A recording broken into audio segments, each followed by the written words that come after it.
Cecily with me. Cecily is my daughter. Cecily, how old are you? 9. 9. Well, Cecily will be 9 at the end of this month, so she is almost 9. Today we're going to make Tres Leches cake. This is a very, very traditional cake made in the Mexican culture. They make it for weddings, birthdays, special events, quinceañeras, and today we are going to make it, and I'm going to show you how simple it is for you to make it for your family or for your special event. You will wow everyone with this cake. They will be so surprised and they will want to know how you did it. So we'll first go ahead and get started. Now, because of the time, we don't want to keep you all day, we pre-made our cake. Now, we just follow the directions on a yellow cake mix.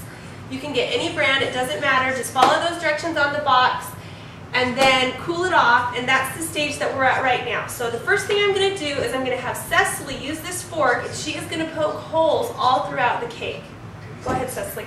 And while Cecily does that, I am going to mix a cup of condensed milk, a cup of evaporated milk, and a cup of heavy cream in a bowl.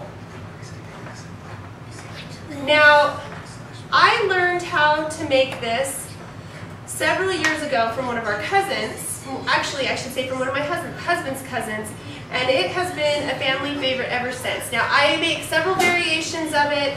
I like to get innovative, and it's not always correct to change the traditions of the culture, so I'm going to make you, yes, you're doing a great job. I'm going to make you the most traditional version of this cake that you would typically see. So a cup of condensed milk, a cup of heavy cream. The other thing I should mention is that I'm not very good at measurements. I eyeball a lot of stuff, so I'm trying to be a little bit better with that just for all of your benefit. It's okay. Just don't poke at that spot anymore. Do really good around the edges. Poke really good around the edges. Now, if you've been on the website, then you've seen I have 4 children. Cecily is my 3rd, and she is going into an only daughter. An only girl. Yes, she's the 3rd and the only girl. And one girl is all you need, because once you have one, you know that that's more than enough. Don't need clothes, don't need everything. That's right. Yesterday we went shopping for a swimming suit, and it is very hard these days to find a modest swimming suit for a little girl. I have to admit, they want them to look like hoochie mamas when they're 9 years old. Anyways, so now I'm mixing up those 3 milks. Okay, I think you have enough holes there. I'm mixing up those 3 in this bowl, and I'm going to have Cecily pour this over the top of our cake. So you stir that for me for a minute. While she keeps stirring that, I'm going to go ahead and get started with our frosting, just because that's going to take a little bit of time. And the frosting I'm going to do is a whipped cream, a homemade whipped cream. And I'm going to start with about 2 cups of heavy cream. And I'm going to put that into my mixer. I would suggest that you use some kind of mixer. If you don't have a KitchenAid, then I would suggest use a hand mixer, because trying to do it by hand would take you forever. So we've got that, and I'm just going to stop with that for a minute, and I'm going to have Cecily pour this over the cake. The reason I'm going to stop is because then I won't be able to talk, and the mixer will be a little bit too loud. So we're going to do it kind of slow, and we're going to evenly distribute that all over the cake. Now, I'll tell you a secret. If you want this cake to be the very, very best, it's better to do this the night before, because then you can put it in the refrigerator overnight and it will soak in all of that flavor, and you will have a really delicious cake. It still would be good the same day, but I'm just telling you from experience that the longer it sits, the better it tastes. Okay, put that in the sink.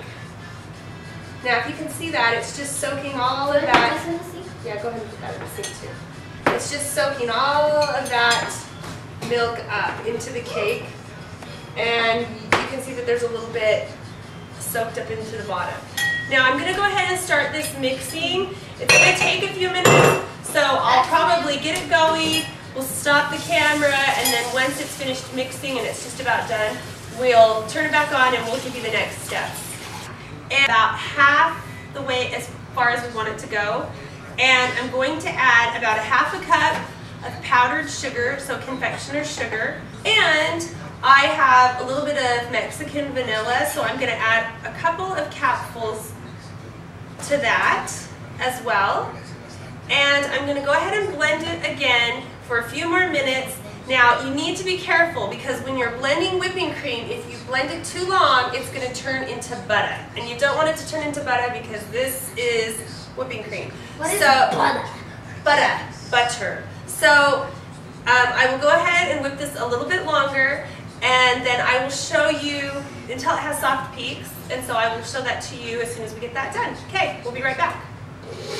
Take a look here. You can see that we have not overbeaten it.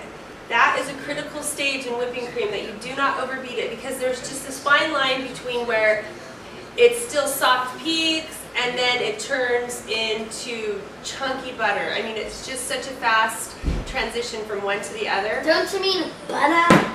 Oh yeah, butter. Anyways, okay, so the next thing I'm going to do, I'm going to let that sit there for just a minute, and I've got about a cup of coconut, and I'm going to toast that. So I'm going to come over here to the stove, and I'm just going to put it, you can use really any pan that you want, and I'm just going to put it in the pan and turn my heat on about 7, so medium-high heat, and I'm just going to toast that until it's light brown. Go. Okay, we're back. Here is my end result for what the coconut looks like. You can see it's a nice golden brown. Now, this is going to go, I'm actually going to pour this in a bowl for a second because it just seems like it wants to keep cooking, and we're done cooking. Alright. We're going to go ahead and frost this cess. Come on over here. Thank you.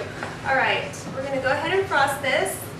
And I'm going to let Cecily put the coconut on after we frost it.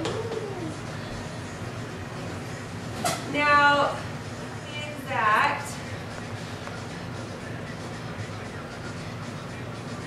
I like a lot of whipped cream. I love whipped cream. So do I. Yes. What a coincidence. Now, what I would do, just for making it a little fancy, okay, that's more than enough. And it looks pretty. And we cut ourselves a piece.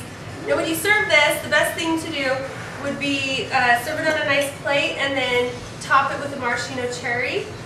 And you have A wonderful cake. Right from her mouth, a wonderful cake. We're going to go ahead and let Cecily sample it for us. And also if it tastes good. And let us know what she thinks about it. Let me get a spatula. Now, I always say the first piece is for the cook because usually the first piece out of the pan doesn't look that attractive. Since Cecily has helped us today, she's our cook, so she's going to take that first piece and we're going to top it with a cherry, and we'll let Cecily tell you what she thinks of it. That's good. It's good? Okay. So there you have it, Tres Leches cake. This will be a big hit. All your friends will love it.